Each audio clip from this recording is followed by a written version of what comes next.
弟兄姊妹平安，每日靈修，常常在主嘅愛裡超無奇葩。今日嘅經文係約翰一書4章18節，愛裡沒有奇葩，愛既完全，就把奇葩除去，因為奇葩裡含着刑罰，奇葩的人在愛裡未得完全。小故事講到，倫敦每日郵報刊登開一則非常奇特嘅新聞，英國名球女將吉伯特還係細蚊仔嘅時候，曾經陪佢嘅媽媽去看牙醫，冇想到佢嘅媽媽竟然意外死在牙醫嘅燈仔上，一則在其幼小嘅心靈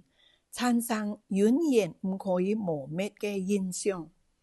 佢想，自家以後一天也會咁樣死嘅。30年來，佢嘅恐懼日漸加深，不管佢嘅牙齒壞到乜嘅地步，佢都唔去看牙醫。一直到有一日，佢嘅牙痛到實在唔可以忍受嘅地步，只好同意請一位牙醫到佢嘅屋企為佢治療。當佢坐在燈仔上，牙醫為佢圍上圍巾，正啱啱將綁牙嘅器具檢出來，佢看開一眼，竟然就死去。佢係被30年嘅恐懼嘅思想捆綁而造成咁樣嘅悲劇。我哋一齊嚟默想，恐懼係摧殘嘅一種情緒，有乜嘢恐懼嘅事情捉緊你嘅心嗎？讓主嘅愛充滿你，以主嘅愛代替奇葩。我哋一齊嚟禱告，親愛嘅天父上帝，你係愛，你偉大嘅愛係太有能力，能夠俾我哋心靈嘅平靜。主啊，求你挪去我哋對生命中一切嘅憂慮和恐懼，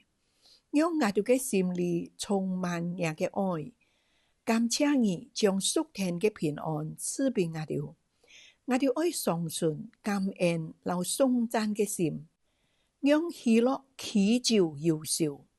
讓你嘅愛在我哋裡面得以完全，過得勝嘅生活。禱告係奉主耶穌基督嘅名，阿們。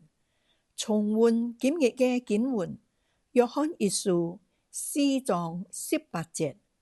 愛裡沒有奇葩，愛既完全，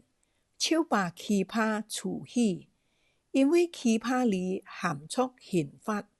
奇葩的人在愛裡未得完全。